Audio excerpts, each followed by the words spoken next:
Welcome to Intuition Year for Sense. This is Vicki Baird. And this episode, I realized that last week, if you're listening not in order, that's fine. But last week I did the energy of July 2020, and all of the stuff that's there and here, and we're still in it, and we will be. And I had a whole nother show recorded, which sometimes happens, but I'll feel like what one needs to go out this week. And what happened was I was about to send the other one, and I felt like, you know what, Vic, you gave them all this information and some ways of how to work with it, but it would be helpful to follow up with some other ways and some, perhaps more awareness of the energy that's going on, and to hopefully help in navigating some of this and, the rest of our life, because it's not like July is the only month that's going to have fluctuations or have energy to it. That's a little bit challenging. I mean, we are expanding left and right, it seems, and up and down and in and out, just everywhere. So what I felt like would help maybe is an idea or some suggestions of what is in your energy field, how do you clear it, how do you maintain it, and to give it to you in a way that's pretty clear. This is going to be a pretty short episode, I say from the beginning, but I didn't really write this out, so do we even know? So I hope you'll stick around and find out when I find out what I'm talking about. Did you know that most people work with me as a coach because they want to move forward in their professional lives, and then they realize once we start working together that it's a whole person approach, and I am going to help them move through their blocks, their fears, some of the trauma they've experienced, and to create a much more aligned life. So many times I hear, this is not what I thought I was signing up for. And that's such wonderful feedback to have, because if you're signing up and working with a coach and everybody does it the same, are you really being seen as an individual? At Vicki Baird Coaching, I do it all as an individual, and I would love to work with you. Go to vickibaird.com to check it out and see if you'd like to work with me.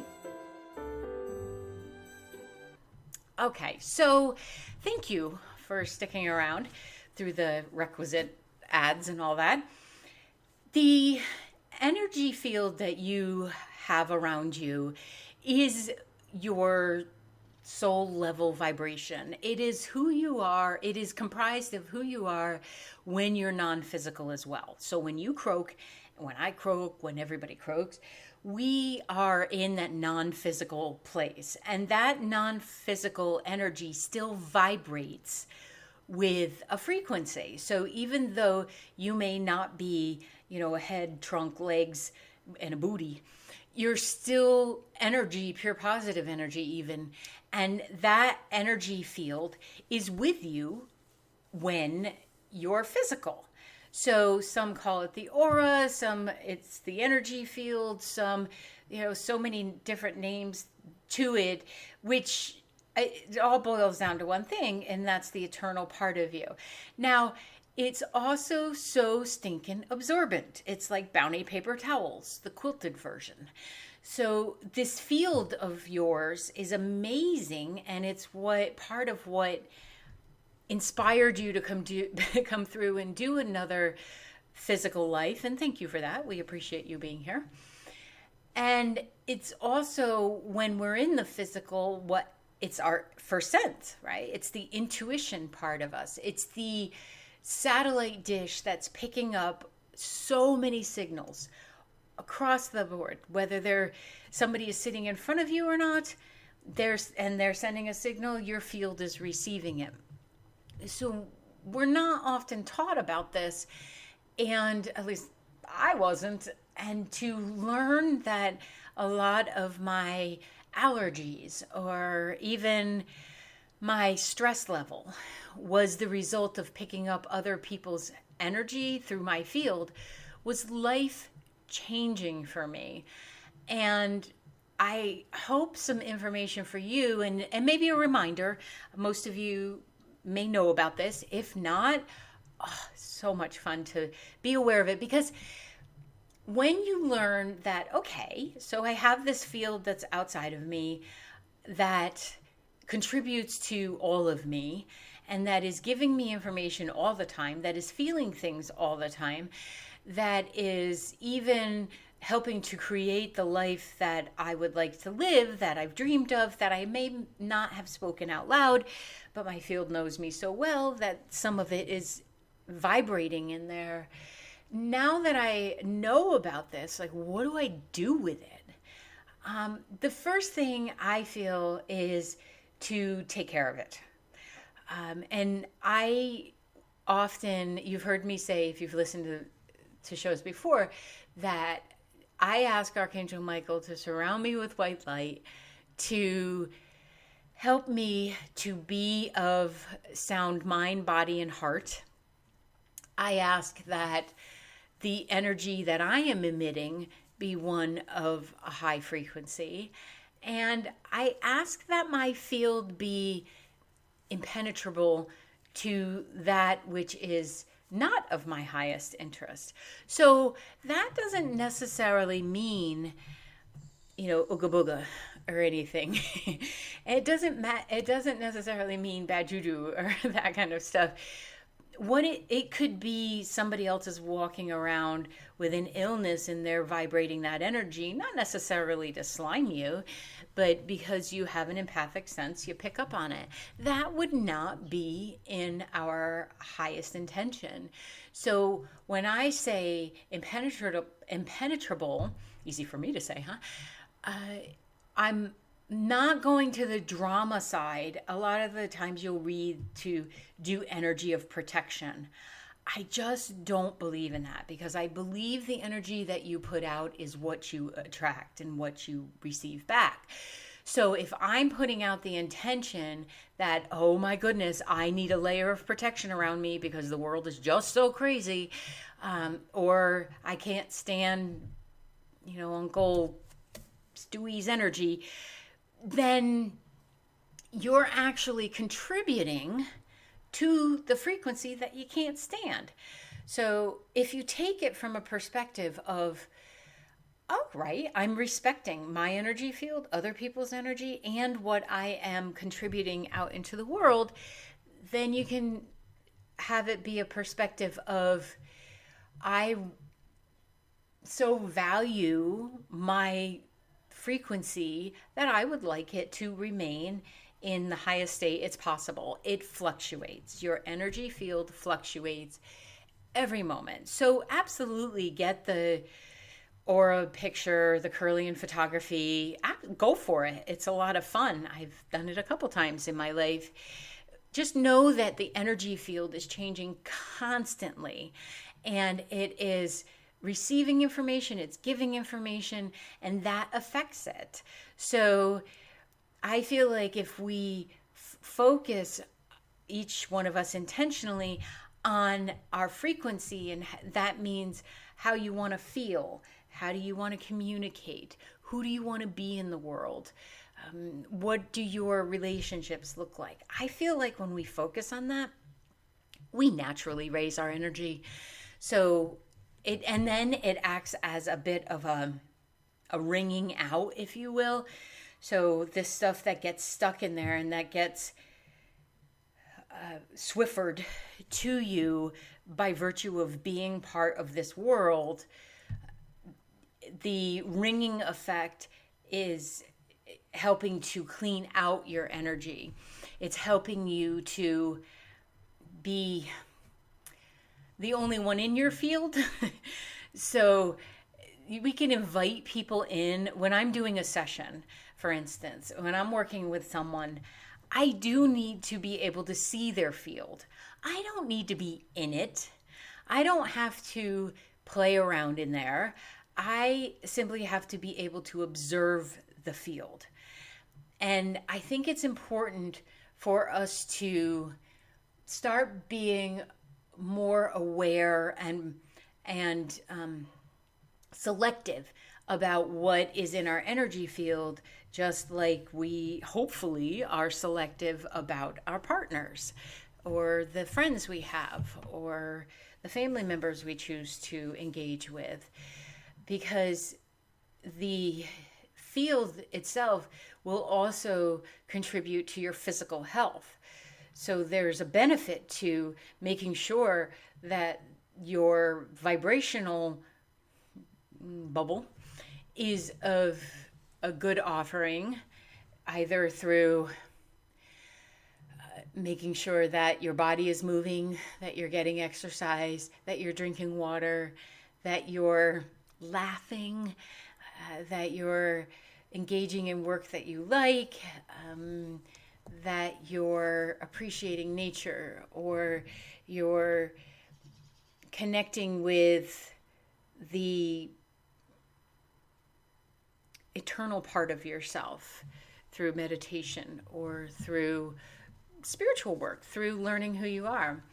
So when you are aware of this, you can then become very conscious of when someone is trying to infiltrate your field. Now, with sexual intimacy, someone will be in your field.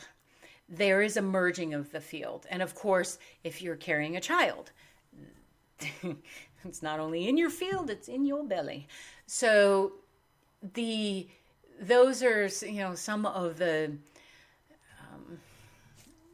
not loopholes, but some of the ways that someone would be in your field and hopefully invited in. So that's why a couple episodes back I said be very selective of who you're dating and who you're engaging in intimacy with, because the field itself, once penetrated, it can be challenging to feel wholly yourself again. So when we are meeting with someone, I would love for us to be in a space where we're so healthy within ourselves, energetically, emotionally, physically, psychologically, spiritually, that I see you over there in your space, here I am in my space, and look, we're sharing this space, but we're not necessarily sharing our field. And there will be people who disagree with me. That's fine.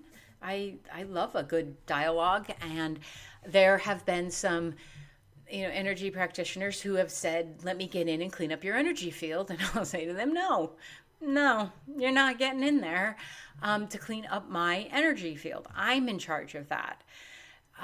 And if somebody says that to you, you need to be very aware of what that means. Like, ask them, what does it mean to them? Because sometimes people will say things because that's how they've been taught to say, and the people aren't intrusive. So it's just really important to only have those of which you invite into your energy space. And sometimes your field will I call it being slimed. So there are some people in my life that think that they can just wander through my energy without invitation. And I can feel when they come in, because I've practiced this. It's almost like, it is a feeling of somebody knocking on a back door, and I'll feel that, and then I'll check to see who it is. And then I may be like, oh, hi, nice to see you. And then I'll follow up with a text or a phone call or something along those lines. But if somebody's coming in because they're nosy or they're annoyed by something that I've written or spoken of, or they just have bad boundaries, they're going to get smacked in the energetic third eye. You're not getting in. It's not happening. And that takes a little bit of practice to be able to discern whose energy it is and maybe what the intention is. You start by recognizing that you have a field, and then also looking, are you wandering? Are you the one who's maybe you perceive it as a good thing. I just love them. I want to check in on them. Well, that's not okay. Sorry. You do not get permission to enter somebody else's energy field without their permission. And there are ways in advanced training where you can check in and see if it's okay. But first start with, I have this energy field, you have this energy field, everybody has this energy field. Are you being respectful of yours? And are you being respectful of another's? And you can practice this by sit in the middle of a lawn somewhere or on a bench and see if you can feel how far your energy goes out. Sometimes people need to close their eyes for this because we're so distracted by the visual around us. But it takes a little bit of practice, but remember, this is something that you started out as. So it's a bit like meeting up with your best friend, if you will. And once you have an idea of what your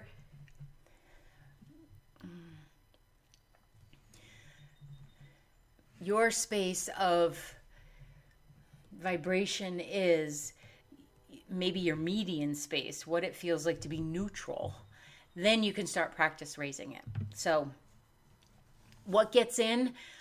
The news, somebody in the grocery store who's scared or who's just rushed, family members and their disagreements, your own memories. So the other people's stuff primarily gets kind of stuck to the outside.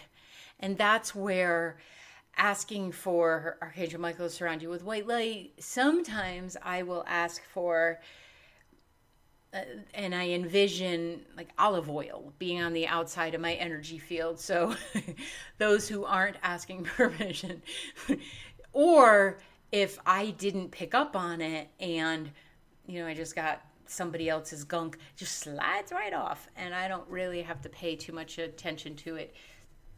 It's like self-cleaning. It does take the initial knowing that this is an important thing to do. So sometimes people can have attachments of other people's energies. It's so stinking rare to have what's considered an entity or an attachment. I have seen it. I have helped remove them. But it's so rare that a lot of the times what's really happened is that sliming. It's from a human. Now, an entity would be someone who's crossed, and yet, so their physical body passed, but their soul, this non-physical part of us, got stuck in the lower astral realm. And in that space, in order to survive, they do need to pull energy from electricity or from us as humans. And the reason I'm bringing it up in this episode about the energy field is there are so many people passing, and there is such a grief level going on in our world, which I'm not all that bothered by, or better way to say it is, I'm not all that concerned about it. I would hope we would feel grief over this. Because if you're not feeling grief over it, even if you don't know anyone who's passed, you need to take a little bit of inventory on yourself and see if, you got left without a heart somewhere.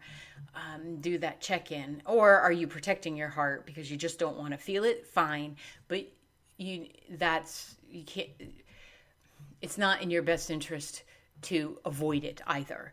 But the reason I'm bringing it up is there's so many lower frequency energy flying around because of this grief that it will attract those who have not crossed in their soul level, because there's nothing they love more than a low frequency or someone depressed or sad.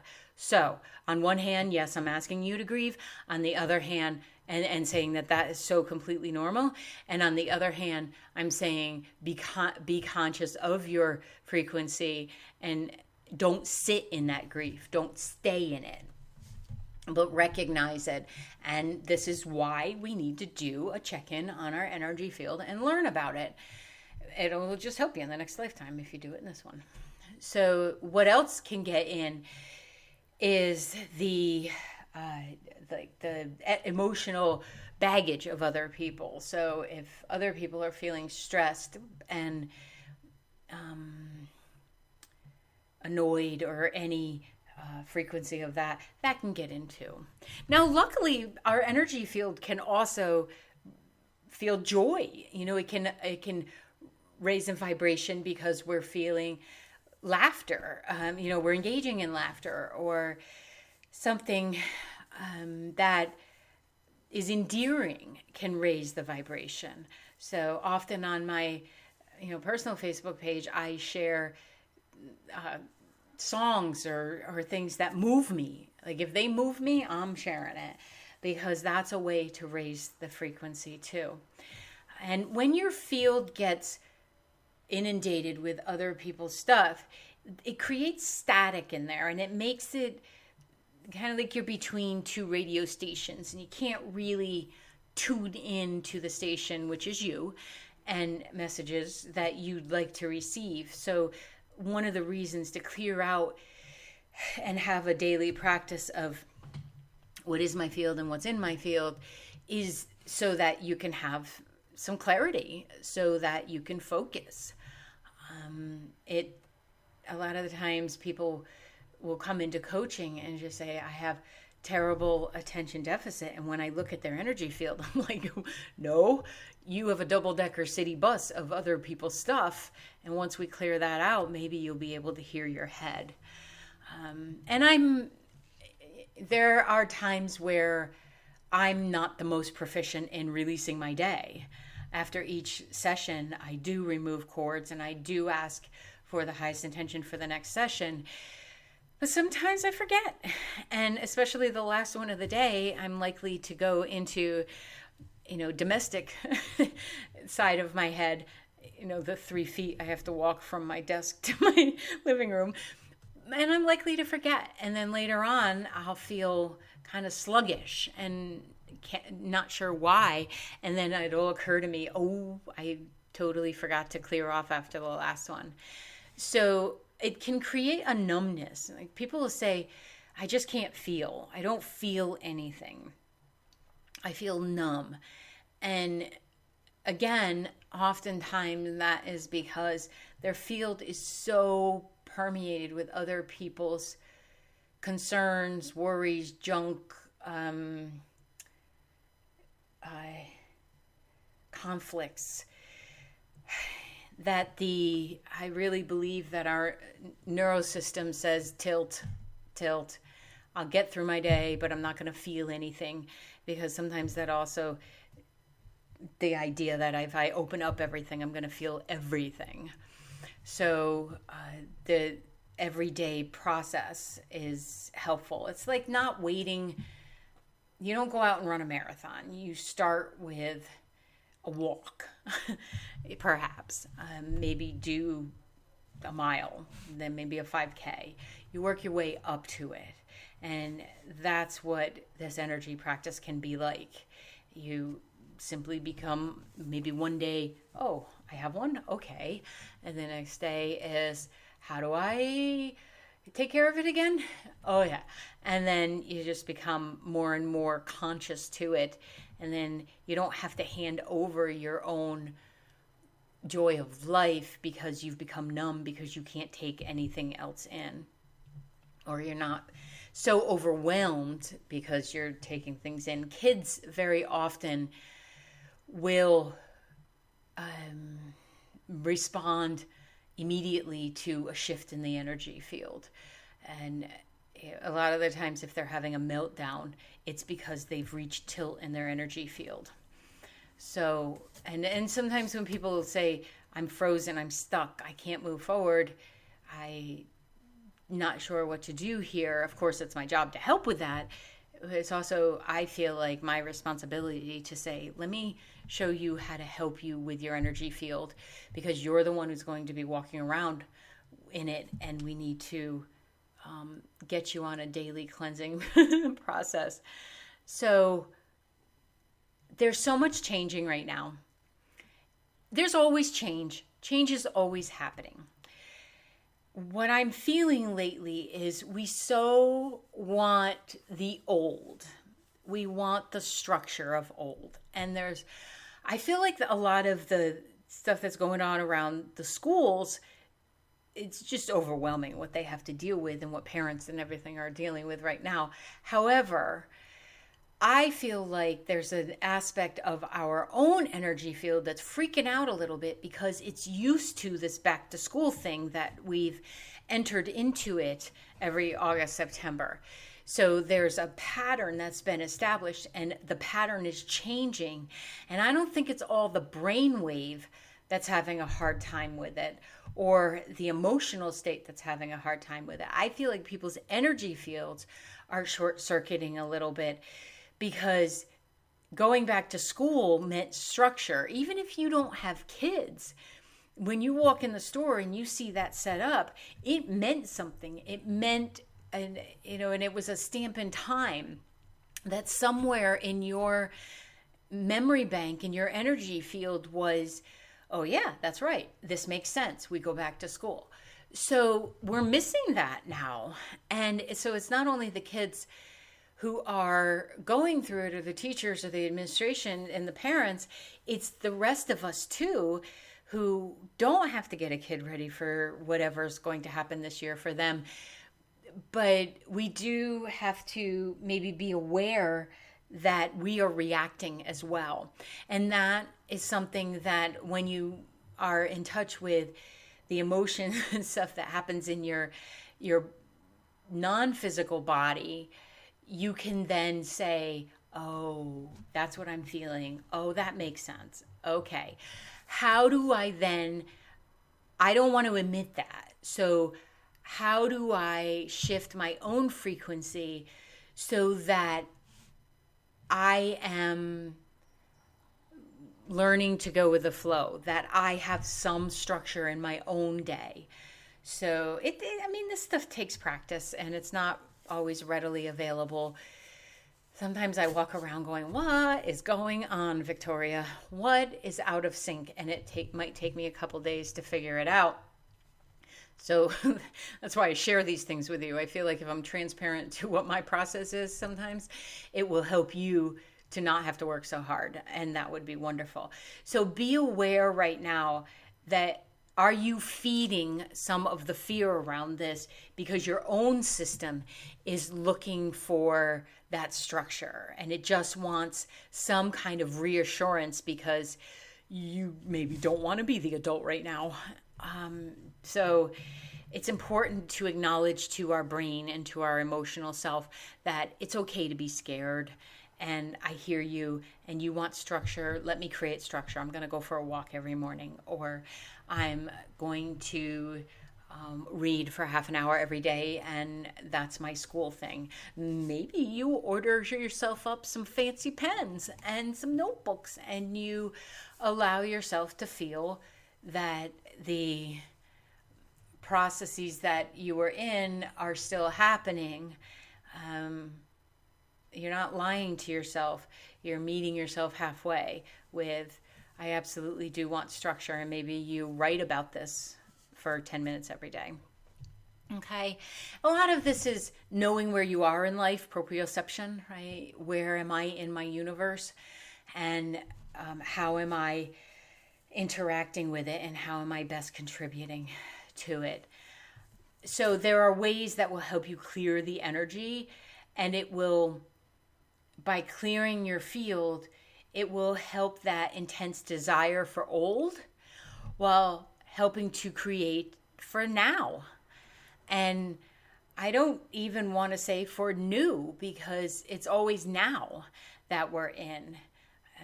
I had someone say to me this morning, I'm so afraid of the unknown. And I said, I can appreciate the fact that you're in connection with your fear, but every day is unknown. Even when you have a good track record in the intuitive world, every day is still unknown.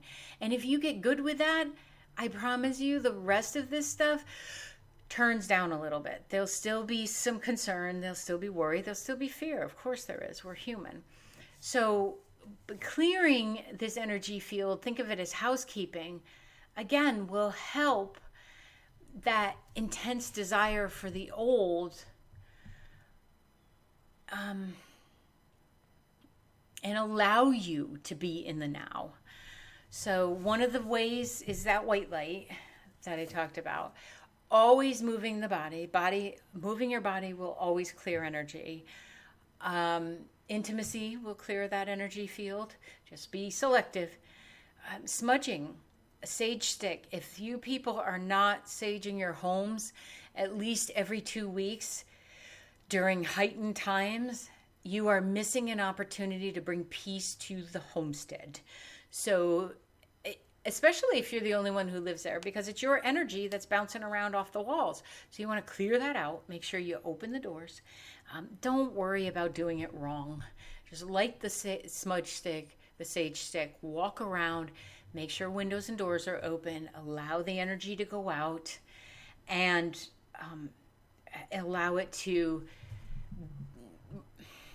come to a calm space. And if everybody is living at home right now, even better reason to do it. So I love my essential oils. They help me so much. And you can use whatever brand aligns with you. There's some wonderful ones out there. And I don't have a particular have to use. I like Young Living. doTERRAs are very lovely. Now their product is very reasonable and actually has a pretty high frequency. So, but feel what works for you. And I'm sure there's a bunch of companies that I'm not even familiar with. So the essential oils can really help generate energy. They can help calm energy and grounding and all of that. Having your rocks around. The kids need to play in dirt. They don't. Our system, our microbiomes are meant to play in dirt. So having them play in the dirt and the rocks and all that stuff, it's so important to the immune system, the mental health, and the grounding. And if you have crystals at home, if you have rocks, that can also help to clear out your energy field. Sit down and hold one and see if you can feel the frequency raising within yourself. I love sea salt baths or showers. If you're doing a shower, just toss it in the end of the tub and let it dissolve down past your feet. A lot of the times if I'm using the sea salt in the shower, I'll rub the bottom of my feet because, hey, you get softer feet that way. You can sit and soak them while you're watching a show or reading a book or something. That helps quite a bit. If you take a bath in the sea salt, just make sure when you stand up you rinse off in some capacity because you'll be sitting in that energy and you just want to make sure that you clear it out. I recently bought a set of headphones, $10 headphones. Did not go up above and beyond in the super duper noise canceling thing. I purchased them because I felt so overwhelmed by everything, all the noise that was happening in the world, the noise that was happening in my condo with the air conditioning running, the trucks outside, all of that. I felt like my system was about to spin out.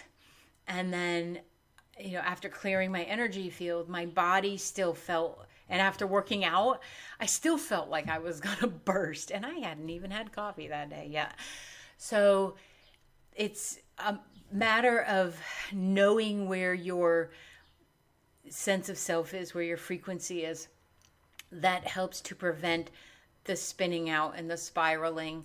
And then, yes, we can be there for others, but mostly it's about finding a solidness within ourselves. So these headphones, once I put a guided meditation on even, I just felt like I was, if you've ever done a float tank, If you haven't, give yourself the gift. The sensory deprivation is fantastic. And hey, it's also done in sea salt. So it's a good way to clear out your field. And it is amazing to be in that space and not have the head running away with itself and have noise. Sometimes they have music going. You can ask them to have it or not have it.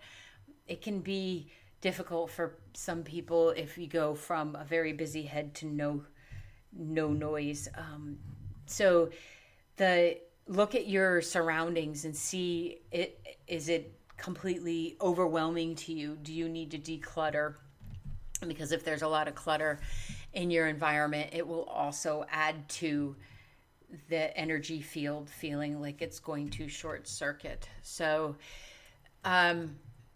the expression of the only way out is through is life. So we are going through life. And the more that you help yourself to have that centered feeling, and the more you know about your own frequency and your vibration, the less everything around you will, throw you off kilter. So clean up those social media lists, do some writing, do some creating, create music, help people, but mostly get connected with yourself. Do not abandon yourself during this time. It could be very easy to do that. So that's part of the reason I wanted to bring this episode right behind the July energy one, because it's imperative that we keep ourselves in alignment for ourselves, but also for the trajectory of our world. And I'm asking for help here. And this is the way you help yourself. So if I give you the information and you practice it, take what resonates throughout the rest, and you raise your frequency, and we all do it, we can shift a lot of what's going on in the world. And I truly believe that. So happy energy field clearing. Get out there, feel nature underneath your feet. There's an energy field to everything. Trees have energy fields. Animals have energy fields. Plants have energy fields. Just see if you can tap in. You don't have to hang a sign out saying you're doing it. Just see if you can feel it. See if you can feel it. Look at that. You're already using other senses besides your intuition. If you have any questions, Vicky at vickybaird.com. I'm happy to shoot back a couple guidelines. And if you want further clarification or you want me to do another episode about this stuff, you can email me about that too. I wish you all the best. I will see you on the next episode. Thank you for listening to Intuition, Your First Sense. As always, please like and subscribe to this podcast wherever you are listening to it. Leave a review and take a minute to share it with a friend. You can find me all across social media at Coach Vicky Baird, and you can book a virtual session with me from wherever you are in the world at vickybaird.com/booking. That's VICKIBAIRD.com/booking. Thank you again, and see you on the next episode.